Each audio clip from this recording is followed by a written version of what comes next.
something is watching you. It starts with a whisper, a shadow moving at the edge of your vision. Your neighbor smiles politely, but those eyes, they're wrong. They follow you, studying you, waiting. At night, scratches echo through your walls. Cold, deliberate footsteps glide where no one should be. Objects appear on your balcony, black feathers, dead insects, shards of glass, gifts, or warnings. And when you look in the mirror, it's not just your reflection staring back, it's him, or something that has already stepped inside. The neighbor who isn't human doesn't knock, he doesn't leave, and he's always closer than you think. Brace yourself. Tonight, you're not alone. Story Part 1. The first night I noticed him, I couldn't shake the feeling that something was watching me through my living room window. It wasn't unusual for me to be up late staring at the flickering streetlights, but this was different. This time, the figure wasn't moving in the way a normal person would. He stood perfectly still, hands at his sides, head tilted slightly, as if studying me, observing me like I was a specimen under a microscope. The weirdest part was that his eyes, they reflected the light. Not like normal human eyes, no. They shone like wet stones, cold and hard, and when he blinked, it was almost mechanical. I had just moved into the small suburban neighborhood a month ago. Everyone seemed normal. Families, kids playing outside, people tending to their lawns. And then there was apartment 2B, the one directly across from mine. The landlord had said it was rented by someone quiet, reclusive he'd called him. That's all I knew. I thought little of it at first, until the night I heard the knocking. It was around midnight, a gentle tap tap tap against my window. I froze, heart pounding. I lived on the second floor. Who would be at my window at this hour? I approached slowly, trying not to make a sound. The tapping stopped. Then, I saw him in the reflection of the glass. He was closer than before, too close. He didn't move his feet, but somehow he had closed the distance. I wanted to scream, but my voice caught.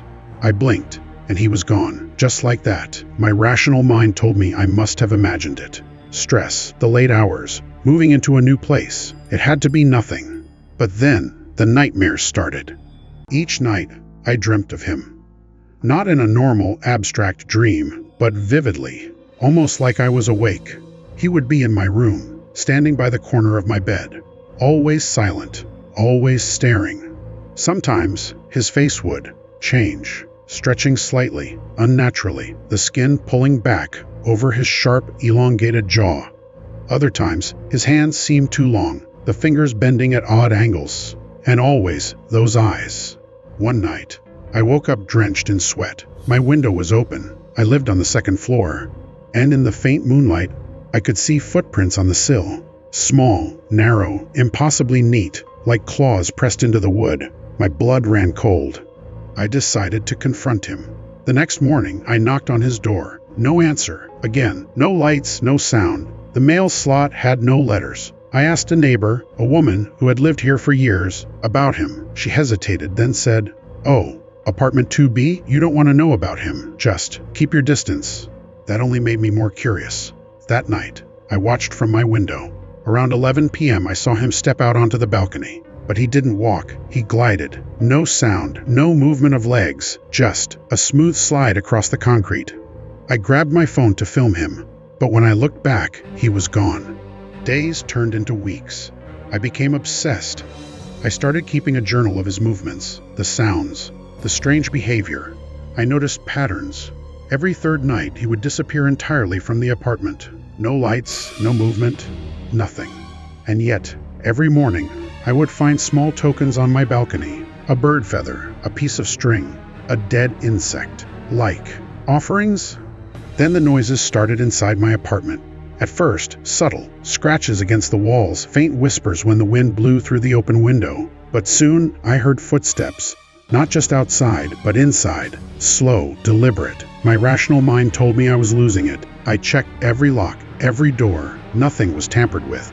One night, I decided to stay awake and watch. I hid in my living room, lights off, breathing barely audible. Around 2 a.m., I heard it, a soft creaking from the bedroom doorway. I slowly turned. There he was, standing there, his head tilted in that same unnatural way, his eyes glinting in the darkness. I wanted to run, to scream, but I couldn't. Something in him froze me. and then I saw his mouth move, but no sound came out. He pointed at me, with a finger that bent too many ways as if it wasn't really a finger. And then, the impossible happened. He stepped through the wall, not the door, the wall itself. It rippled like water where he passed, then snapped back into place. I couldn't breathe. I ran. I didn't stop until I reached the street, panting, shaking. The police were useless. They said it could have been a break-in, a prank. But nothing was taken, nothing disturbed. I started sleeping in shifts, never alone. Friends tried to help, but when they stayed over, he never appeared. Only when I was alone, I began to notice the smell too. Something metallic, like blood and oil mixed, faint but unmistakable. Weeks passed. I tried moving, but I kept coming back. I couldn't explain why, until one night I followed him. I slipped out as he left his apartment. He glided across the street, towards the woods behind the complex. My heart pounded. I followed, keeping distance. There, hidden by the shadows of the trees, I saw him meet someone, or something. A figure crouched low, unrecognizable, its eyes glowing the same way. They merged. The neighbor stretched, shifted, and it was no longer just him. It was something else, something alive and inhuman. Limbs bent in directions they shouldn't, skin glistening with a wet, dark sheen, eyes everywhere, moving independently, studying me. I ran. My apartment, my home, my reality, it all felt fragile now. I tried to warn others, but no one believed me. Everyone saw him as normal. He smiled in the hallway, nodded politely, a perfect facade of humanity. Then, last night, I woke up to the sound of my own front door unlocking. My heartbeat thundered in my ears. I peeked from the blinds. Across the street, in his apartment, the lights were on, but the apartment was empty. I could see the walls, the floor, nothing, except for a single note taped to his door. "We are closer than you think." And in that moment, I realized he had never been just a neighbor. I looked at my window. There, outside, in the streetlight, someone or something was staring back at me. And this time, I could swear, it had my face. I haven't slept since, because I know, now, the neighbor who isn't human, isn't just across the street, he's inside me.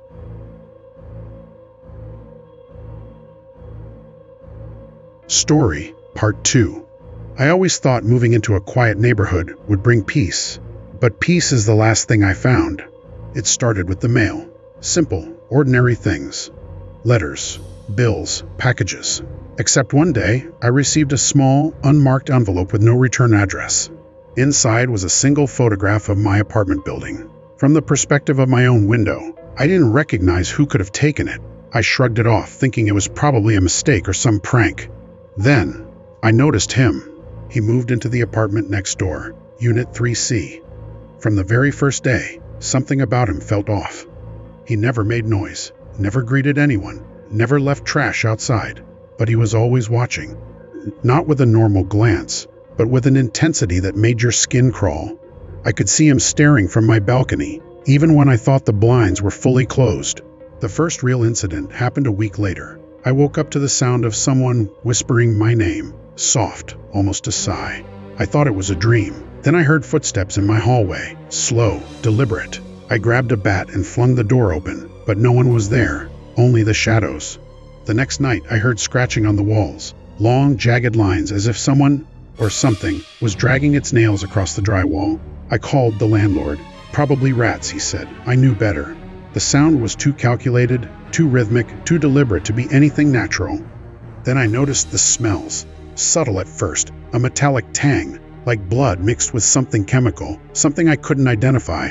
I started keeping a notebook, tracking his movements. He had a routine. Every night, around 2 a.m., he would leave his apartment, not walking down the stairs, not using the elevator. He would simply vanish, only to reappear at the same time the next night.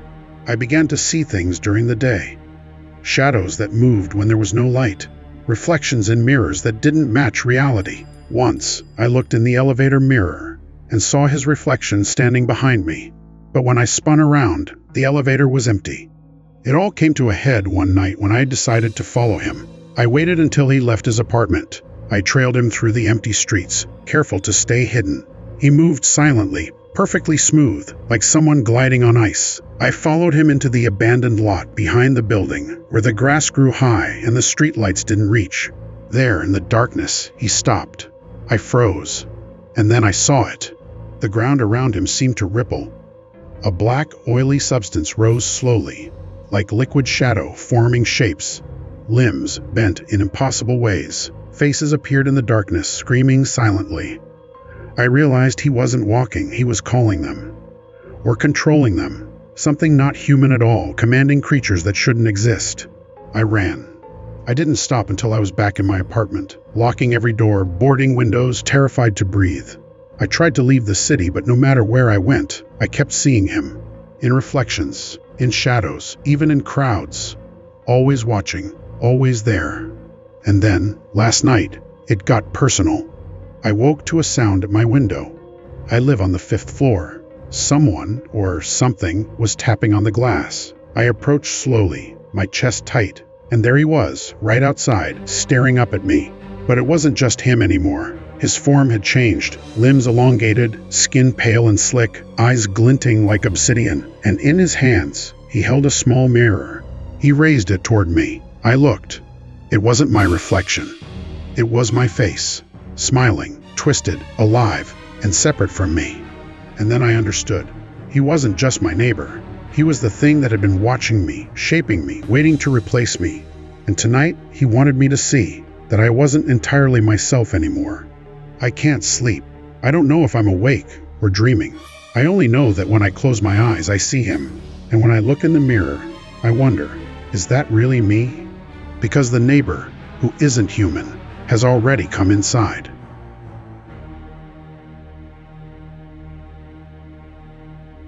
Story, Part 3. I never paid much attention to my neighbors. That was the mistake. It started with the smell. Not a bad smell, not garbage or smoke, but something metallic, like copper mixed with something organic.